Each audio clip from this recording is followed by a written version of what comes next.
Ողջույն սիրելի հետևորդներ, իսկ դուք գիտեք, եթե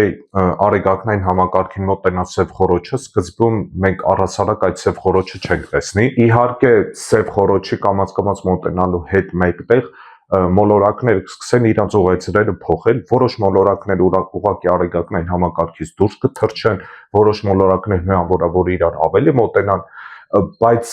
եկեք պատկերացրեք երկրագնդի հետ ինչ կլինի, եթե սև խոռոչը մոտենա արեգակնային համակարգին, առաջ հերթին, եթե բավականին հեռու անցնի, ուղղակի երկրագնդի ուղեցիրը փոքր-ինչ կարող է փոխվել, որը իհարկե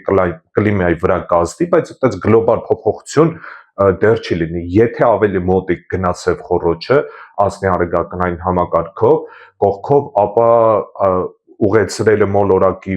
կփոխվի լրիվ, շատ հնարավոր է որ գնա դեպի արև, շատ հնարավոր է որ ուղղակի արևից հեռուանա, մի դեպքում արևից հեռուանալի դեպքում ուղղակի սառը գոնդ կլինի, իսկ մյուս դեպքում ուղղակի կայրվի, իսկ եթե ավելի շատ մոտենա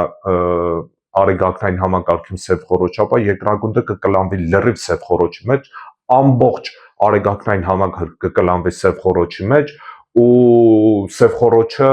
այդ դեպքում արդեն չի լինի առհասարակ արեգակնային համակարգ, կլինի միայն այդ սև խոռոչը, քանի որ ինքը բոլորին կլանել է։ Այսօր այսքանը, եկեք մի փոքր իրոք պատկերացնենք մեկնաբանությունների մեջ առհասարակ ինչ կլինի, եթե սև խոռոչը մոտենա մեզ, ու գրեք ձեր կարծիքը, գրեք հետաքրքիր թեմաներ, ինչի մասին կուզեք ես խոսեմ, անպայման վիդեոն լայքում եք եւ հետևում եք իմ էջին։